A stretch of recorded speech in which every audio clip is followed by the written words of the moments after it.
আমি আগেও অনেকবার বলেছি, এখন আবারও বলছি, মানুষ একটা জিনিস না বড্ড বেশি ভুল করে। ভালো লাগা আর ভালোবাসা দুটো সম্পূর্ণ আলাদা। ভালো লাগা থেকে ভালোবাসা হতে পারে, কিন্তু ভালোবাসা থেকে কিন্তু ভালো লাগাতে নেমে যেতে পারে না কখনো। ঠিক আছে? আর দুটো জিনিস এক নয়।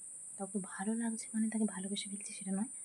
আবার কাউকে ভালোবাসি, তার মধ্যে কিন্তু ভালো লাগাটা থাকছে। ভালো লাগা খারাপ লাগা সব মিলেমিশেই কিন্তু ভালোবাসাটা হয়।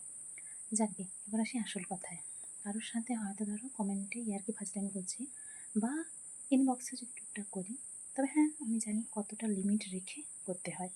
তো যাদের সাথে মোটামুটি কথা হয়েছে, বা এখন হয়তো হয়, বা আগে হতো, তারা সবাই জানে আমি কেমন কথাবার্তা বলি বা কী বলি না বলি।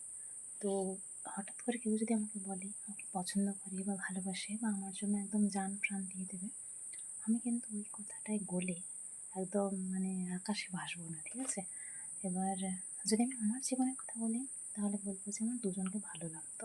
হ্যাঁ, ভালো লাগতো, ঠিক আছে, ভালোবাসতাম না।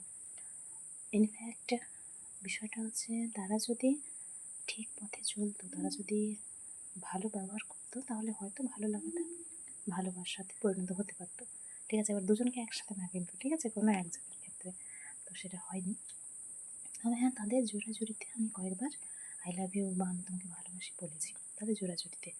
কিন্তু সেটা কী বলতো, মুখে ভালোবাসি ভালোবাসি করে ফেনা তুলে দিলে কিন্তু ভালোবাসিটা বলাটা হয় না, বা ভালোবাসিটা মন থেকে আসে না।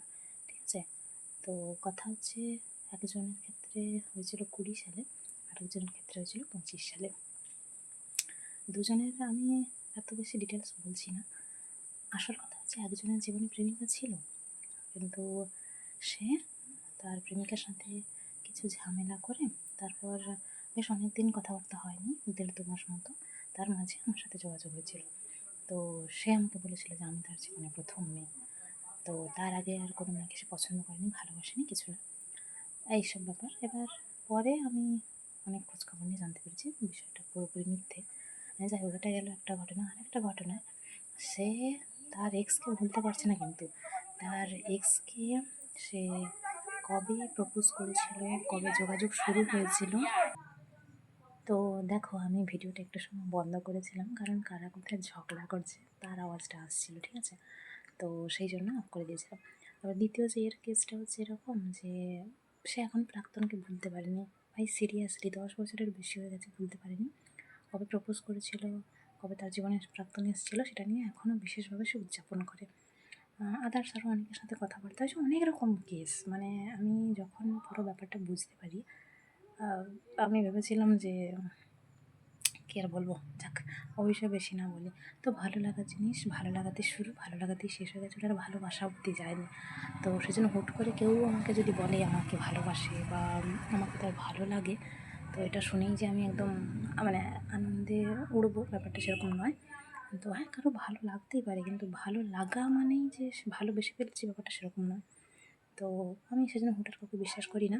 আর বিশ্বাস করলেও আমি তার প্রতিটা পদক্ষেপ লক্ষ্য করি। ঠিক আছে? এই লক্ষ্য করতে গিয়েই, মানে ডিটেকটিভ হতে গিয়েই আসলে ধরতে পেরে যাই সত্যিটা আসলে কী। যাক, তো এটাই হচ্ছে বিষয়।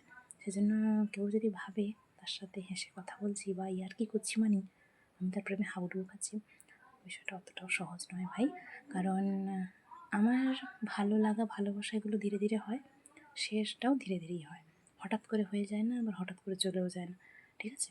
তো সেই কারণে প্রপোজ কেউ করতেই পারে, ভালো কারো লাগতেই পারে, কিন্তু তার মানে যে সে ভালোবেসে ফেলছে বা আমার জন্য দিন দুনিয়া এক করে দেবে, ওরকমটা নয়। আর একটা বিষয়, কাউকে ভালোবেসে মরে গেলাম তার মানে বিশাল কিছু করে ফেললাম, সেটাও ভুল কথা।